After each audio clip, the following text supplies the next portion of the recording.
Queen Sarah stood on the highest balcony of her palace and watched the distant sky glow with the colors of battle. Her capital world, Radiath Prime, had always been a place of bright towers and peaceful skies, where ships moved smoothly through shining lanes of traffic and citizens lived without fear. Today, however, everything looked different. The sky was full of smoke trails, burning debris, and emergency lights from defense forces rushing to hold the enemy back. In the deep background of the atmosphere, enormous metal shapes moved forward, slowly and steadily, like a storm that could not be stopped. Those shapes belonged to the Dronexus Collective, an enemy that never tired, never hesitated, and never sought peace. Saris had led the Zirathi Empire for 15 years, and never in her life had she seen such hopelessness around her. She had grown up believing that her people were strong, proud, and unbreakable. Their fleets had protected their borders for thousands of years. Their soldiers had defended their colonies across dozens of worlds. Their engineers had built engines and weapons known throughout the galaxy. But even all of that was not enough against the Dronexus, a cold machine empire that studied every battle, learned from every defeat, and came back stronger each time. Nothing seemed capable of stopping them. Inside the war room below her tower, her generals worked around glowing holographic maps, shouting orders, tracking signals, and sending updates to defense forces across the planet. The sound was a constant mix of alarms, hurried instructions, and anxious voices. Saris knew they were giving everything they had, yet it still felt like watching a sandcastle sink in rising water. No matter how many ships were launched, the enemy destroyed more.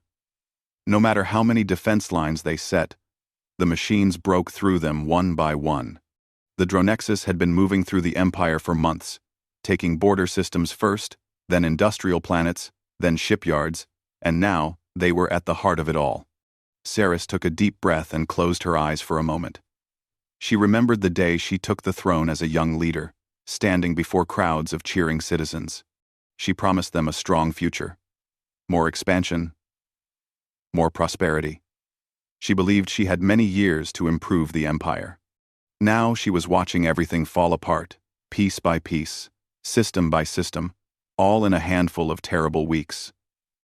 She was not afraid for herself. She was afraid that she had failed her people.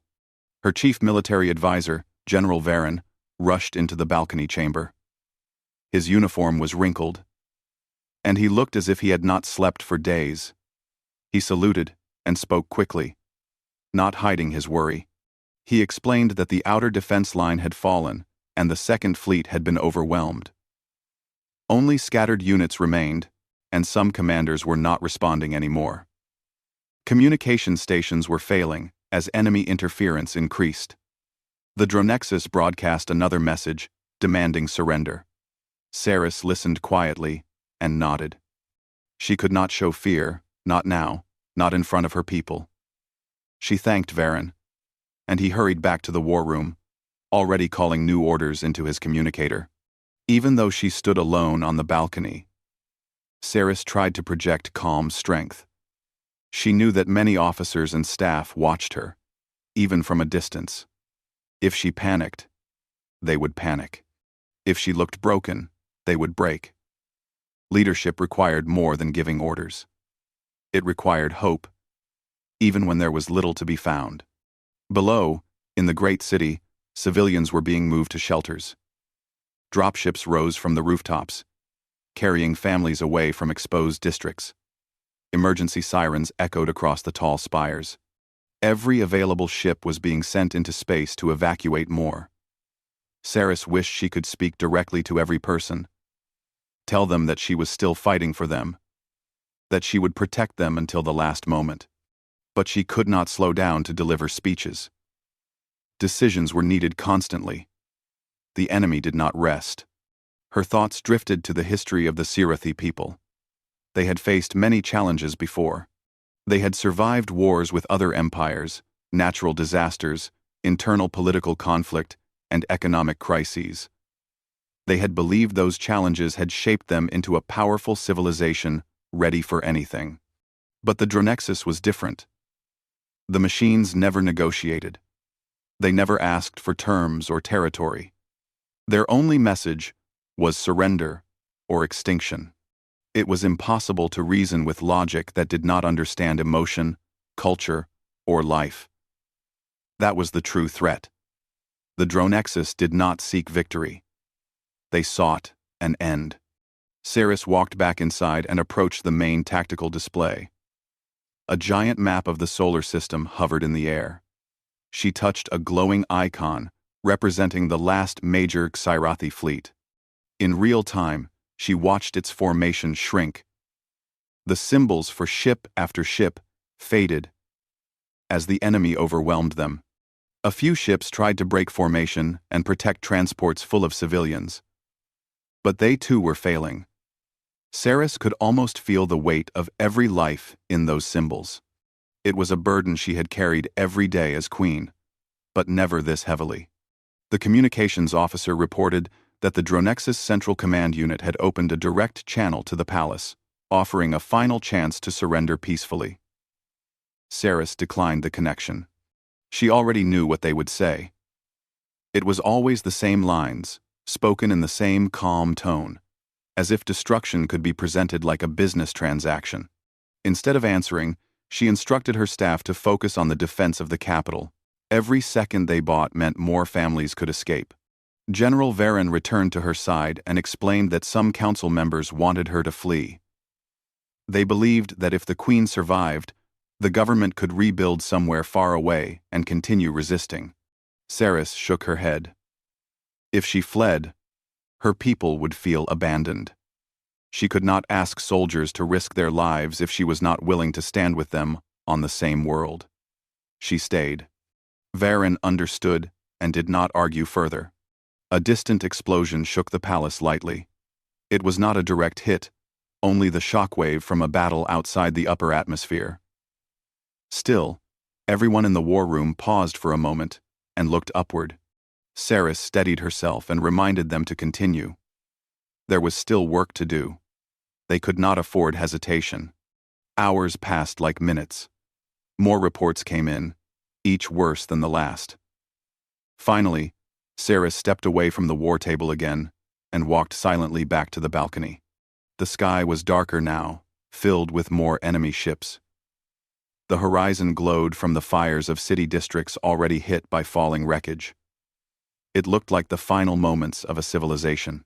She stood there, calm and dignified, watching as her empire neared its end.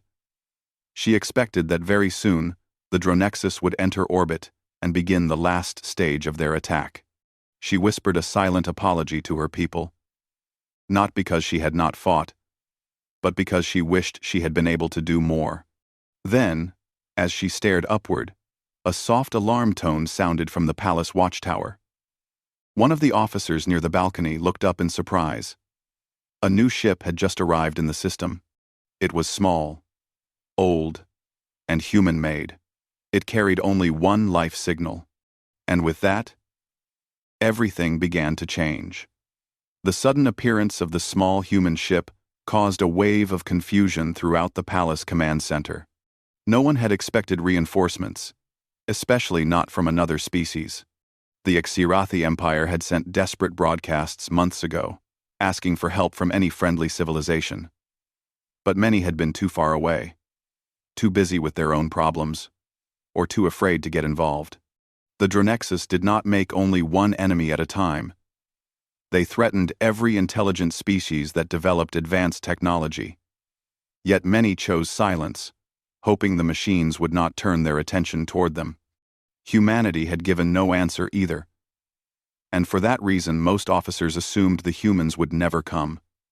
Now, against all expectation, a single human ship was flying straight toward Radiath Prime. Queen Saris turned from the balcony and walked quickly back into the war room. The officers inside had gathered around a communication screen, where identification signals from the arriving ship were being decoded. The small vessel had no large weapons, no escorts, and no escorts. For a moment, the staff wondered if it was a lost civilian craft or a damaged explorer trying to escape the battle. Then the life signal was confirmed. and the ship sent a message requesting immediate landing clearance at the royal palace. The officers looked at one another in disbelief. General Varen asked the Queen if they should deny the request. He feared the situation might be a trick or distraction. Saris thought for a moment. Even though she had no reason to trust the message, she also had nothing left to lose. Every possible option was shrinking by the minute. She gave permission for the ship to land, and the landing pads outside the palace were activated. Officers watched the descent through external cameras. The human craft entered the atmosphere smoothly and did not attempt any aggressive maneuvers. It moved past burning wreckage from fallen ships and through smoke-filled clouds with a confident path. Despite its small size, it seemed to follow a perfect course, as if the pilot had absolute control and experience. The ship touched down on the royal platform, its engines cooling to silence. A single ramp extended from the side. A tall human man stepped out. He wore a worn military jacket with faded Terran Navy insignia. His boots were scratched, his hair slightly unkempt, and he carried no weapon in his hands. He walked forward calmly, escorted by Zirathi guards who had rushed to meet him. His face showed determination, not fear. His presence alone drew attention. He looked like someone who had experienced more than any single lifetime should allow. Minutes later, he stood before Queen Saris in the main briefing chamber. The room was dimly lit, full of glimmering holographic displays and hurried staff who paused just long enough to observe the unexpected visitor. The Queen looked at him carefully. She had seen many diplomatic envoys in her life, but something about this human carried a different weight. He stood straight, respectful, but confident. He introduced himself as Commander Elias Ward, formerly of the Terran Navy. He explained simply that he was a military officer who had once served during difficult times, when humanity itself had almost fallen to enemies that seemed unstoppable. Those experiences had never left him. He had learned that surrendering to despair was as dangerous as surrendering in battle. When he saw the Zirathi emergency broadcast weeks ago, he tried to convince human leadership to send help, but the Terran Council was still recovering from its own conflicts and was afraid to commit forces. Ward could not accept that. So, the Queen listened in silence, trying to understand his story. She asked him why a single man would come alone across the galaxy to stand in front of an empire collapsing in real time. Ward's answer was honest and direct. He had seen what happened when powerful machine civilizations grew unchecked. He had experienced how hard it was to fight against an enemy that never rested. He could not stand by and watch another civilization be destroyed while he did nothing. Even if he arrived alone, he would at least try. General Varen remained wary. He questioned Ward, asking what a single human, with one outdated ship, could possibly offer at a moment when the Empire's defenses were failing everywhere. Ward did not react with anger or frustration. He simply smiled slightly, as if he had expected this reaction. He requested permission to connect his ship's systems to the Palace Defense Corps. The officers looked at him in shock. No foreign system had ever been allowed direct access to Zirathi defense networks. It was a security risk that went beyond military regulation. If Ward was an enemy agent, the damage he could cause would be impossible to repair. Ward understood their hesitation. He calmly explained that his ship carried an experimental human combat AI network developed through decades of human conflicts. It was built for adaptive battlefield coordination, capable of linking multiple units and analyzing combat situations faster than standard military computers. He believed that if it could be connected to the remaining Zirathi fleet channels, it could help unite scattered forces into a single, coordinated defense. Even though the humans had not come in large numbers, their knowledge might make a difference. Queen Saris studied him closely. She sensed no deception, only a kind of burning resolve. Ward was not someone who had come for reward, honor, or diplomatic benefits. He was someone who had seen too many battles and decided that this time he would rather stand and fight, even if alone. The Queen asked him if his AI could truly change the situation when thousands of enemy ships were surrounding the planet. Ward admitted that nothing was guaranteed, but he believed that fractured defense was the real problem. If they could concentrate their forces with real coordination, they might survive longer, maybe even create a breakthrough. General Varen requested a moment to test the system in isolation. The humans had a respectable reputation, but trust in such critical times had to be earned. Ward agreed instantly, knowing that no wise commander would simply open their most important networks to a stranger. His confidence helped ease the room. For the next few minutes, technicians examined the human ship's transmission protocols and hardware. Even in the brief diagnostic, they were surprised. The systems were old, but upgraded with clever and unique modifications, many of which did not follow standard galactic engineering. The AI had been refined through real battle conditions rather than laboratory simulations. It was raw, direct, and optimized for pressure situations. When the initial test showed no harmful intrusion or hidden commands, Saris made the decision. She ordered limited access to allow the human AI to connect to secondary fleet channels. The command staff hurried to make the necessary connections, surrounded by the blinking lights of their workstations. Ward returned to his ship to complete the link from his side. Inside the palace, officers whispered among themselves. Some still doubted. Others felt the first small spark of hope they had felt in days. When the link activated, the war room screens changed. Fleet icons that had been scattered and drifting began adjusting positions. Communication between units increased. Defensive formations improved. Officers stared at the screens in disbelief. The shift was small, but unmistakable. Ward's AI was doing something their own systems could not. It was bringing order to chaos. Queen Saris exhaled slowly. In the middle of planetary crisis, when her empire was close to final defeat, a single human had arrived, with nothing but determination and a small piece of technology. And suddenly, the future no longer looked completely hopeless. The Queen knew they were still surrounded, still outnumbered, and still at risk. But for the first time, she felt that maybe the story of the Scifi Empire was not finished yet. Far beyond the palace walls, the first response from their ships came through.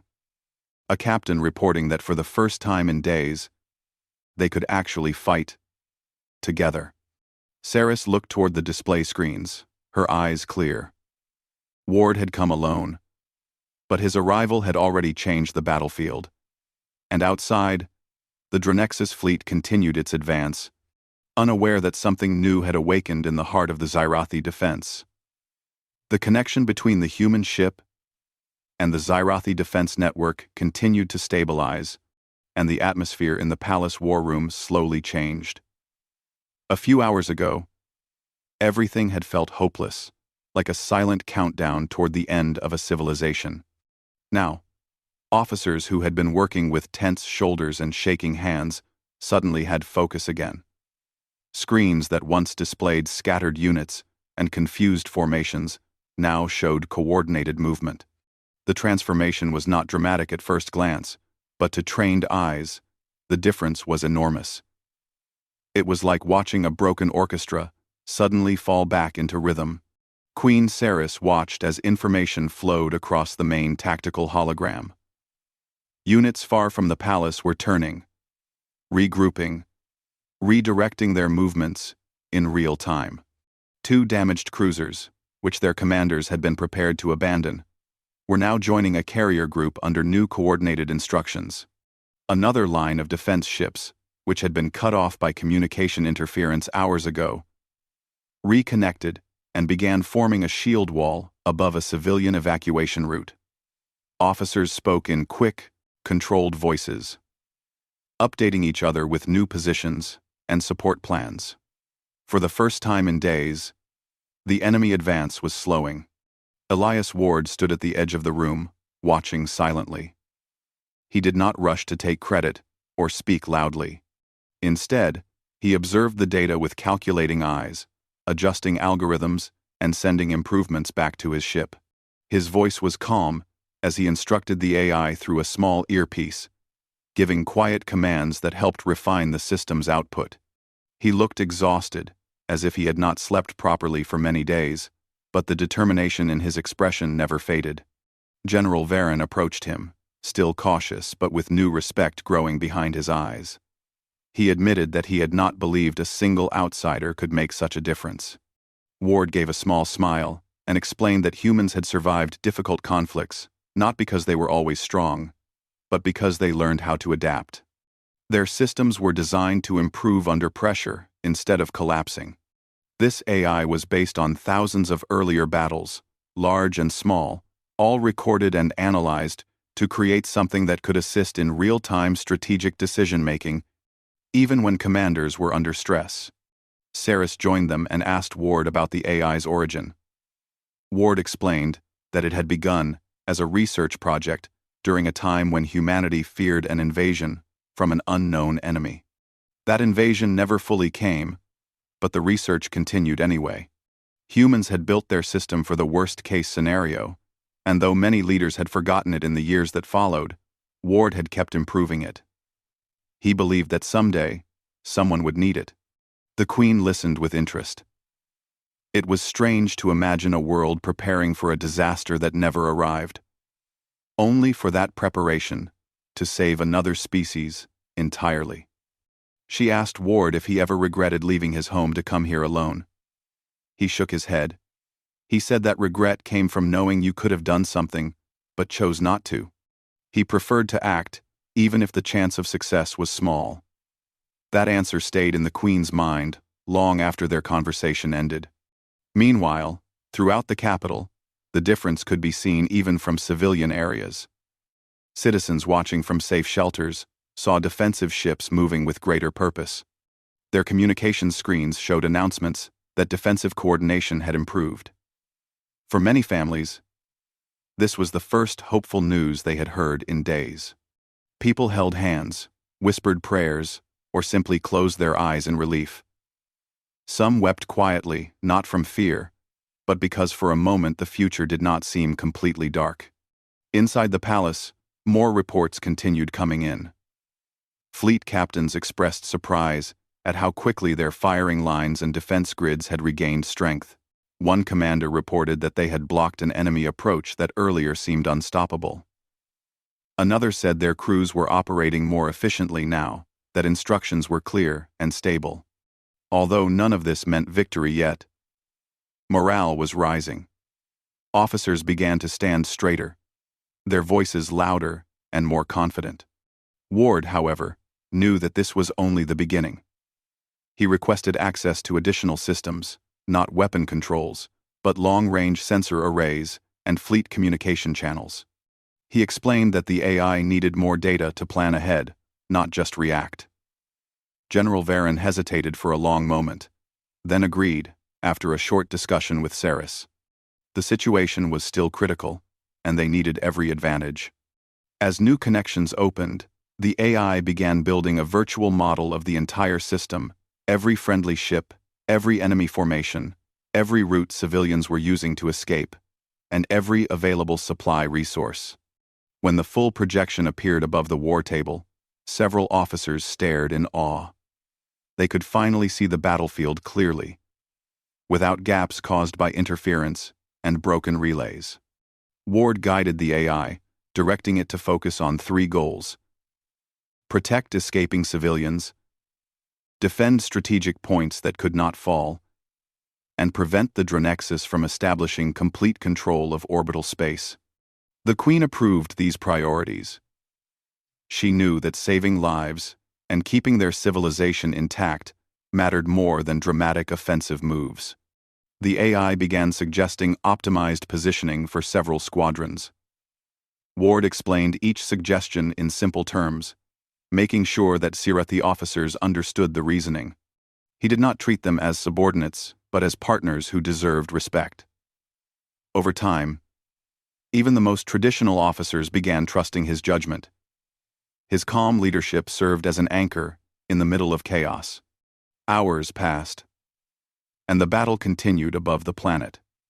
Ships weaved through complex maneuvering patterns as the AI assigned them roles that matched their strengths. Damaged ships were guided to safer positions, while more capable vessels took point.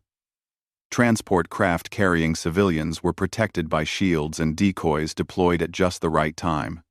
In some areas, the Dronexus made progress. In others, they slowed unexpectedly.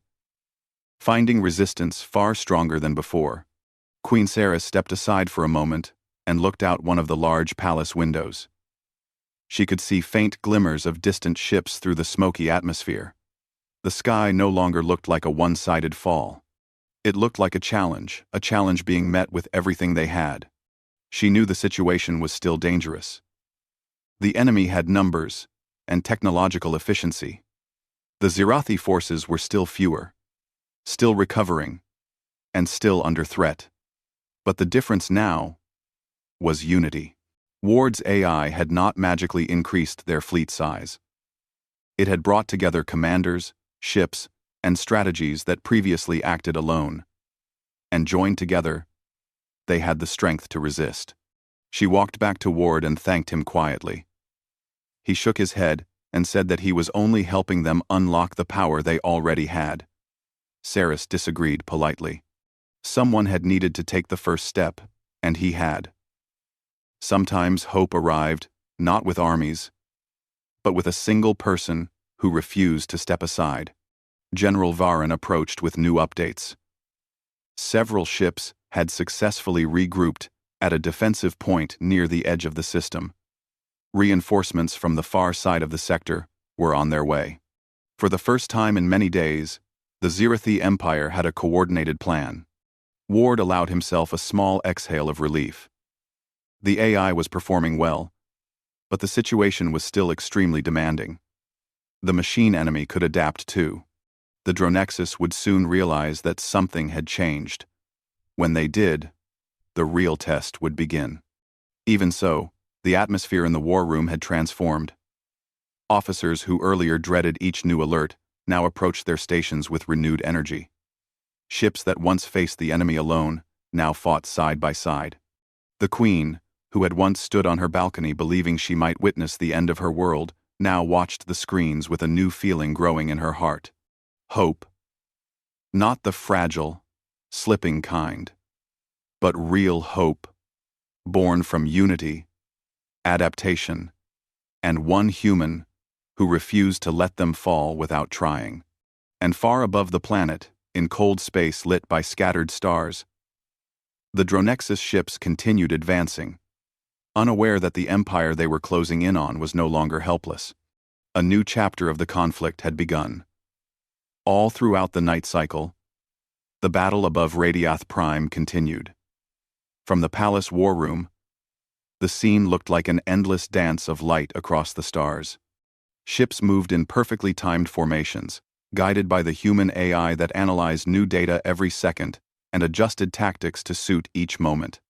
Without the AI, the Xirathi fleet would have been scattered, reacting individually to each threat. Now they responded as a single living system. Commanders across the fleet began trusting the new coordination completely. Even officers who once doubted the foreign technology now followed the AI's instructions without hesitation. Every movement mattered. Every decision bought precious time, and the defense was holding. Elias Ward remained in constant communication with the AI. He spoke calmly through his earpiece, adjusting commands while watching the shifting tactical projections. His eyes moved quickly between displays, tracking hundreds of things at once. Many of the palace staff could not help but admire him. He stood alone among a foreign empire, operating a system that only he understood, and yet he worked with complete dedication and without any request for recognition. Even when exhaustion pressed on him, he continued. He knew that every second counted. Queen Saris stepped beside Ward, watching the holographic map with focus. She could see more enemy ships arriving at the edge of the system. Reinforcements from the Dronexus were reaching the battlefield, and their movements changed slightly.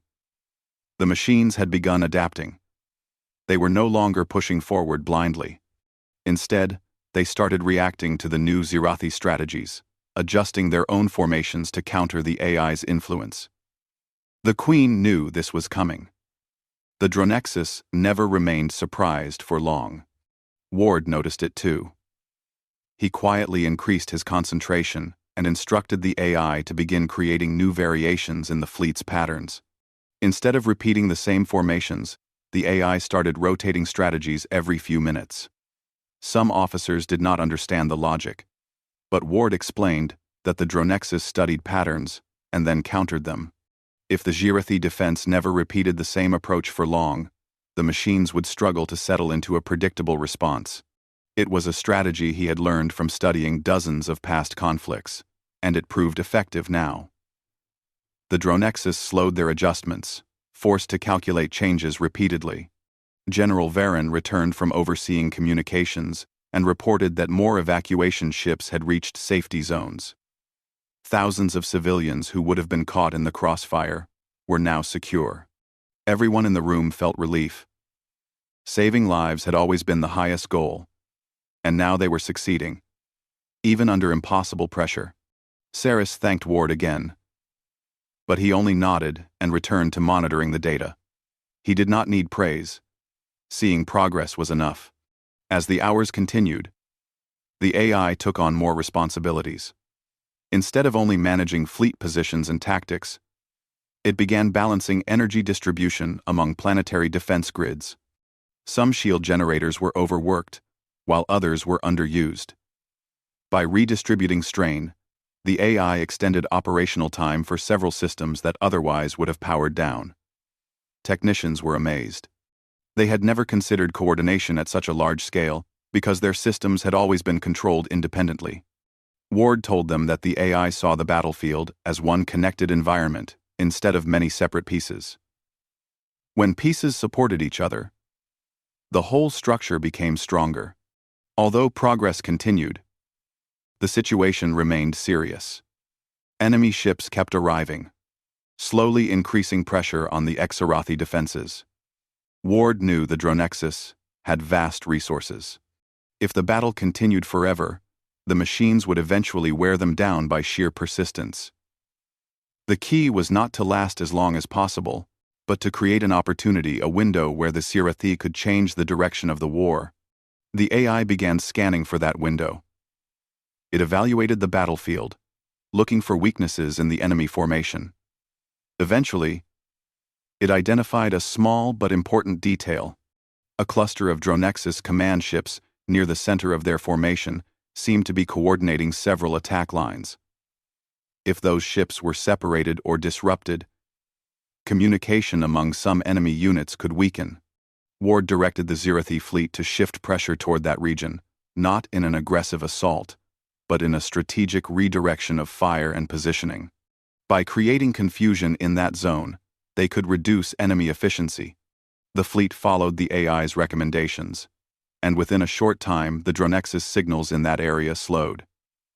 Their calculations needed more time to adjust, and the Zirathi gained breathing room in several locations. The Queen watched in amazement as the battlefield slowly tilted in their favor.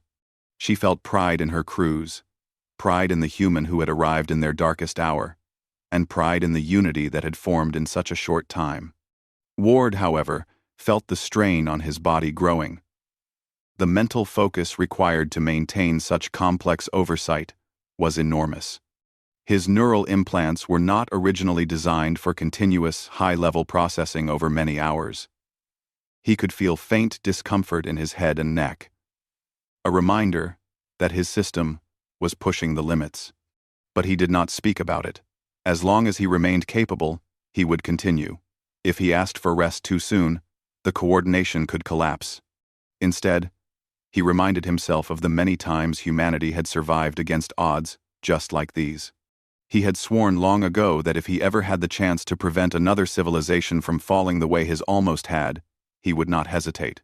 General Varen noticed Ward's fatigue.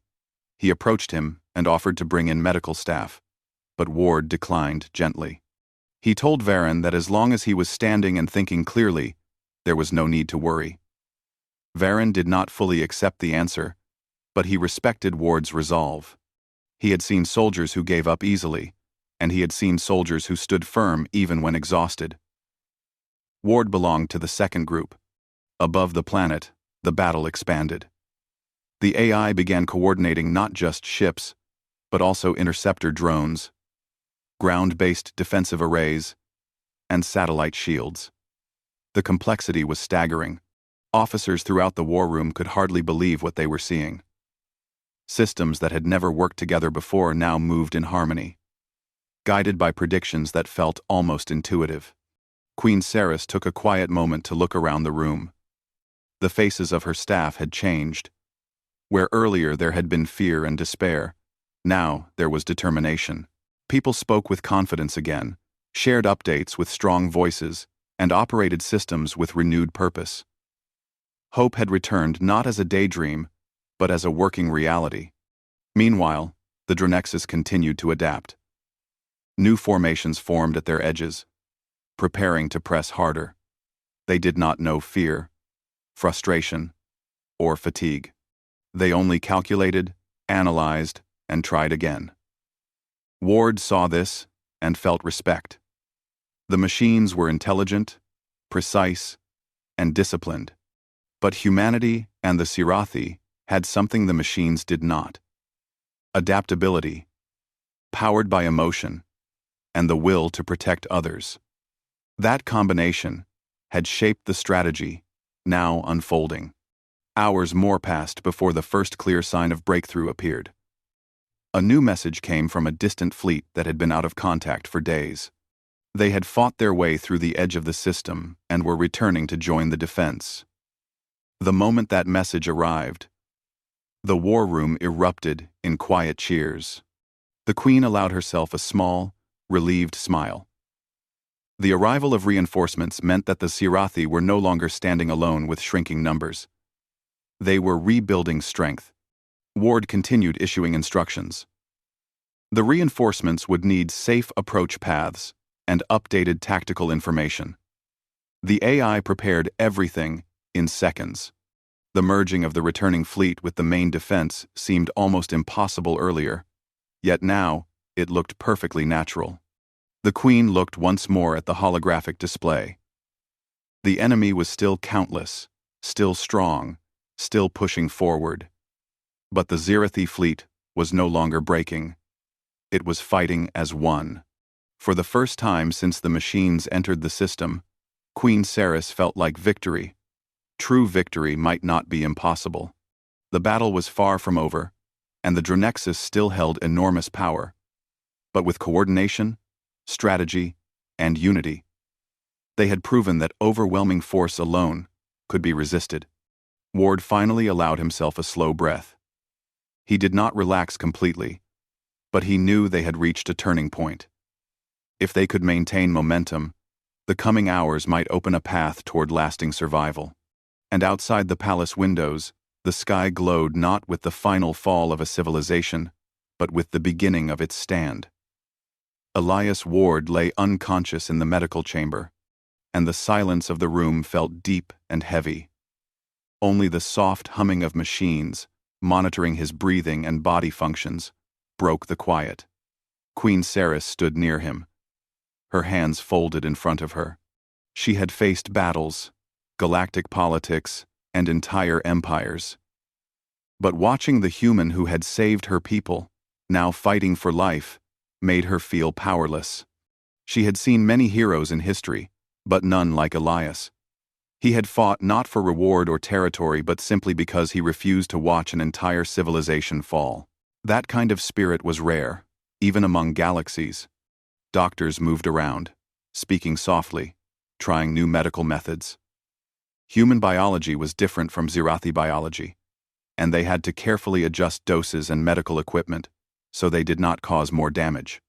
His neural implants had overheated, and the overuse during the battle had pushed his nervous system to its limit. One wrong setting, and his condition could worsen. Queen Ceres watched every movement, hoping for good news.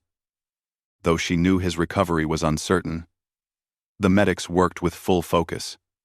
To them, this human was not a stranger anymore. He was the reason they were alive. Every medic in that room treated him with the dedication usually reserved for national heroes. Outside the medical wing, the capital city slowly began to recover. The fires in the sky had faded, the smoke clouds were disappearing, and people returned to the streets, still shocked but filled with relief. Many of them had prepared for the end, expecting that the Dronexus attack would be the last day of their history, but instead of despair, they had woken to a future they never thought they would see. Broadcast towers came alive again, sharing the news that the invasion had been stopped. Survivors cried, hugged, and prayed in homes, marketplaces, and even alleyways. Children who had hidden in shelters were coming out into the sunlight for the first time in days. Hope was returning like fresh air after a long storm. In every public space, someone mentioned the same name, the human from Earth. Many had not even known humanity existed, and some believed humans were too small to matter in the galactic scene. But now, the unknown human had done what the greatest fleets of the Scifi Empire could not. Songs began appearing online and on open comms, praising a hero they had never met. Some wrote poems, others created banners on screens, showing a single human standing against an enemy fleet. For the first time in many months, the Empire was smiling again. Back in the palace, Queen Ceres received reports from military leaders. They were stunned by the battle record. Fleet commanders replayed the tactical logs again and again, trying to understand how a single AI-linked strategy could transform scattered defenses into an unstoppable force. The Dronexus had been defeated not by numbers but by creativity and unpredictable tactics. Many officers admitted openly that they had underestimated humanity. The Queen listened quietly, then told them the truth. The power had come from Elias Ward's determination, not just machinery or code. She reminded them that tools are only powerful when guided by a strong spirit. While others studied the battle, the Queen remained focused on the man who had made it possible. She returned to the medical chamber several times, staying even when the doctors did not expect her to. She would sit by Elias's bedside and speak, even if he could not hear her. She thanked him for saving her people. She told him stories of the Scifi homeworld, of crystal blue rivers and floating cities before the war. Sometimes, she fell silent, simply watching him breathe. She rarely showed her emotions in public, but here, she did not hide her concern. Hours later, as the galaxy outside celebrated victory, Elias finally opened his eyes. The room swirled for a moment, and his mind felt heavy, but he recognized where he was. He tried to move but found his body slow and unresponsive. Queen Ceres leaned forward, relief softening her expression. Elias blinked a few times and asked about the battle. She told him what he had done, how the Dronexus had retreated, and how his plan had worked. His eyes closed again, not from weakness, but from emotional exhaustion. He had expected success or failure, but he never expected to wake up alive. The Queen placed a gentle hand on his arm and told him he was safe. The next few days were filled with recovery. Elias grew stronger slowly, but his neural implants were permanently damaged. Doctors explained that he would never be able to use high-output AI neural conduction again. Elias accepted this, with calm resignation. He had done what he needed to do. Saving the Scifi Empire was worth any sacrifice. Still, the Queen made sure he had the best treatment and comfort available. She even had a specialist team from another star system brought in to ensure his recovery was safe. When Elias could finally stand and walk again, the Queen summoned him to the palace balcony. He expected a small gathering, maybe a medal ceremony with a handful of officers. Instead, he stepped out into blinding daylight and saw the entire capital city stretching out before him. Tower screens displayed his image, and countless citizens filled the streets below. When they saw him, the cheers rose like a wave. They called him Shield of the Stars, the human who delivered dawn, and the one who would not let them fall. Elias was stunned into silence. He had never asked for this. He had come because he could not abandon others to a fate he once feared for his own people. The queen stood beside him and gave a short speech. She told her citizens that their survival had many contributors, but none as crucial as the human who stepped in when no one else could. She announced a new honor, never given before. Elias Ward would be named a Guardian of the Empire, a title reserved only for those who acted without selfishness and placed themselves between danger and the innocent. She placed a silver insignia on his uniform, and the crowd roared with pride. After the ceremony, Elias stood with the queen in a quieter corner of the palace gardens. She asked the question she had wanted to ask since the first day. Why? Why would a stranger risk everything for a people not his own? Elias looked out at the skyline, at people rebuilding and finding hope again. He told her the truth. Long ago, humanity had been in trouble, and someone else in the galaxy had helped them survive. He believed that kindness should never be allowed to disappear. Someone had helped humans when they could not help themselves. Now he had simply done the same. The queen listened quietly and understood. In that moment, she saw that this human was not driven by duty, fame, or duty, but by a simple belief that life should not be left to despair. She told him that the Extraterrestrial Empire would remember his words for generations. Statues and records would reflect not only his actions but his reasoning, because the galaxy needed reminders that compassion could shape destiny as strongly as weapons. In the months that followed, peace returned to the Xyrathi systems. The Dronexus did not attack again. Their defeat had shown them a new truth. Humanity was not a minor species to be ignored. Where humans stood, miracles could happen. Alliances formed with Earth, trade routes opened, and new diplomatic bridges were built across the stars. Elias Ward became a trusted advisor and friend to the throne. His words carried weight, not because of his title, but because people trusted him. As time passed, children in schools learned about the human who refused to let them fall. Songs were sung in celebration. On holidays, lights were arranged in the shape of a lone human standing before an approaching fleet, symbolizing courage without fear. The empire did not just survive, it grew stronger, wiser, and more hopeful. Elias Ward never considered himself a hero, but history decided differently. He had shown a galaxy that one person, choosing to stand at the right moment, could change the fate of millions. Humans were known from that day forward not as outsiders but as protectors whose hearts could not be beaten. And as the Xyrathi Empire entered a new age of prosperity, one truth echoed across the stars.